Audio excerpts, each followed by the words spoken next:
मुंबई के marine line इस्लाम gym खाना में राष्ट्रवादी कांग्रेस पार्टी की तरफ से इफ्तार पार्टी का कार्यक्रम रखा गया। वहीं इस कार्यक्रम में मुख्य उपस्थिति एनसीपी अध्यक्ष शरद पवार की रही। वहीं इस कार्यक्रम में लोगों ने बढ़ चढ़कर हिस्सा लिया। वहीं इस कार्यक्रम में राष्ट्रवादी कांग्रेस पार्टी के सभी पदाधिकारी शामिल रहे। Bureau report, Maha Mumbai 24/7 Mumbai. एक तरह का माहौल खराब करने की कोशिश हो रही है। दिल्ली में देखा जो कुछ हुआ वो अच्छा नहीं हुआ, मगर मेरी शिकायत यह है कि दिल्ली की हुकूमत जिस पार्टी के पास है उसी पार्टी के पास दिल्ली की हुकूमत भले केजरीवाल के पास होगी, फिर भी वहाँ की लॉ एंड ऑर्डर की जिम्मेदारी वो केजरीवाल के ऊपर रहती है, वो भारत सरकार के ऊपर रहती है, दिल्ली के सरकार के ऊपर रहते हैं। और ये जिम्मेदारी उनके होने के बाद भी आज से हमने देखा कि दिल्ली शहर में समाज के कुछ लोगों के ऊपर हमले हुए, उनके मकान गिराने की साजिश की गई और देश का माहौल खराब करने की एक कोशिश की। वही स्थिति इस राज्य में पैदा करना।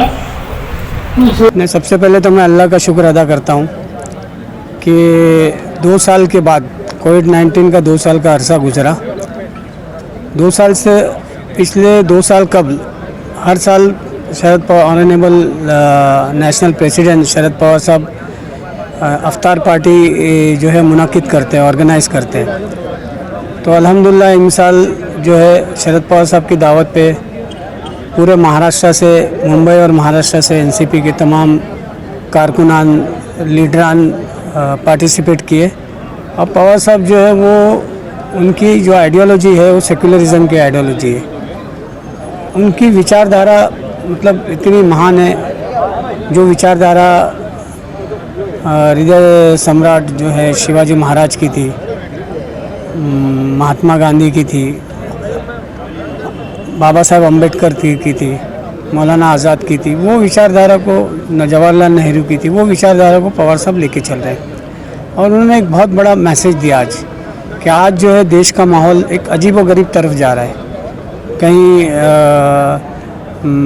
मजहबी जो जज्बात है वो भड़काए जा रहे हैं और कोई ना कोई लीडरान को यूज़ किया जा रहा है। जैसा कि आप सभी जानते हैं कि हनुमान चालीसा और अजान को लेके मसाइल चल रहे पूरे हिंदुस्तान में। कहीं ना कहीं इस पे जाके रोक लगनी चाहिए। किसी को किसी की मज़हब में इंटरफेयर करने का विरोध नहीं। हर आदमी, हर हिंदू संविधान में सबको प्रावधान है कि हर कोई अपना मज़हब, हिंदुस्तान की तहज़ीब इतनी अच्छी है कि हर कोई अपना मज़हब आसानी से निभा सकता है और उसका पालन कर सकता है। तो पवार साहब ने इफ्तार के मौके पे पूरे हिंदुस्तान और पूरे मुसलमानों की मुबारकबाद दी, आने वाली ईद की भी मुबारकबाद दी और मैसेज दिया कि हम सबको इन हालात में जो है वो मिलजुल कर रहना चाहिए और एक दूसरे के साथ जो ब्रिज बन रहा है उसको कहीं ना कहीं ब्रिज को ख़त्म करना चाहिए। हिंदू मुस्लिम एक प्लेटफॉर्म पर आकर हिंदुस्तान को, बेहतर हिंदुस्तान को और शानदार हिंदुस्तान को बनाना चाहिए। यही आदरणीय शरद पवार साहब का मैसेज था।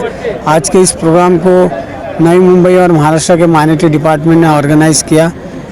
मैं इन सबको मुबारकबाद देता हूँ और सभी उसमें जितने हमारे लीडरान थे, आदरणीय सुप्रिया ताई सुले, ऑनरेबल जयंत पाटिल साहब, हमारे होम मिनिस्टर थे, दिलीप वलसे पाटिल साहब थे, माइनॉरिटी मिनिस्टर का टेम्पररी जिनके पास चार्ज है जितेंद्र वार्ड साहब थे, सारे जो है कैबिनेट मंत्री थे, सब लोगों का सहयोग रहा।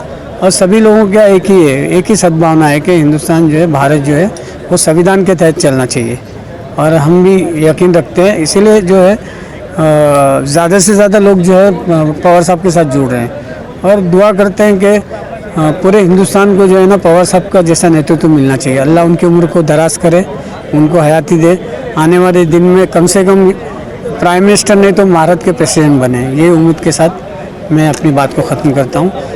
जय भारत, जय राष्ट्र, जय हिंद, जय भारत, जय महाराष्ट्र, जय राष्ट्रवादी। हिंदुस्तान में सेकुलरिज्म को मानने वाले अगर सबसे कोई बड़े और आला नेता हैं तो वो शरद पवार हैं, और इसीलिए पवार साहब ने हमेशा यही कहा है कि सबको साथ में जोड़ के सबका हमको साथ में विकास करना चाहिए। रमज़ान के पाक महीने में हिंदू और मुस्लिम भाईचारे से जो रमज़ान का महीना मनाते हैं, दिवाली का जो उत्सव मनाते हैं, उसके अंदर एक बेबुनियाद सी चीज़ लेके कुछ लोग, कुछ राजनीतिक दल, कुछ राजनीतिक नेता हिंदू और मुस्लिम के अंदर टकराव पैदा करने की कोशिश कर रहे हैं। अब वो कितना भी अंगार लगाने की कोशिश करेंगे, लेकिन फिर भी हमारे हिंदू और मुस्लिम भाई उस पर पानी डालेंगे और भाईचारा की जो गंगा है ये महाराष्ट्र में बहती रहेगी। Advocate Suresh R Yadav Patil, former member of parliament और at present NCP vice president Maharashtra. आज जो यहाँ हमारे पार्टी सुप्रीमो आदरणीय शरद पवार साहब, जो नेशनल एनसीपी कांग्रेस पार्टी है, ये जो इफ्तार पार्टी का जो आयोजन किया है, मुझे बहुत खुशी हुई, क्योंकि आज के हालात देखते हुए जो महाराष्ट्र के हालात है, जो हिंदुस्तान के हालात है, और हमारे हिंदुस्तान में, हमारे भारत में, हमारे महाराष्ट्र में एक ही ऐसा नेता है माननीय शरद पवार जी, वो सब नेशन को और महाराष्ट्र को बन के रखेंगे। ये पाक का महीना, रमज़ान महीना चल रहा है। आज का इफ्तार का जो आयोजन किया हमारे पार्टी ने पवार साहब के माध्यम से, मैं नेशनल कांग्रेस पार्टी का एनसीपी का वाइस प्रेसिडेंट के नाते से ये जो आज इफ्तार पार्टी में आया, मैं हमारे दोस्त है हबीब फकी, उन्होंने मुझे लाया, ये मौका इससे मुझे मिला, और यहाँ का माहौल मैंने देखा, यहाँ का जो आपस में जो भाईचारा देखा, अमन देखा, तो शांति देखी। अब ये संदेश पूरे महाराष्ट्र में जाए, पूरे हिंदुस्तान में जाए, और आजकल जो माहौल बिगाड़ने के चक्कर में जो लोग हैं, उसको भी ये आज का इफ्तार पार्टी का सबक मिलेगा, ऐसा मेरा कहना है।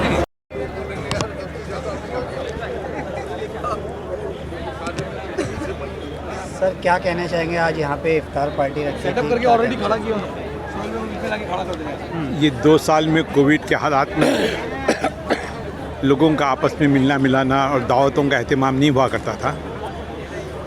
आज वो हालात अल्लाह ने अच्छे कर दिए, और आज इफ्तार का जो एक सिलसिला चला रहा है एनसीपी पार्टी की तरफ से, तो आज दावत इफ्तार का एहतमाम किया गया।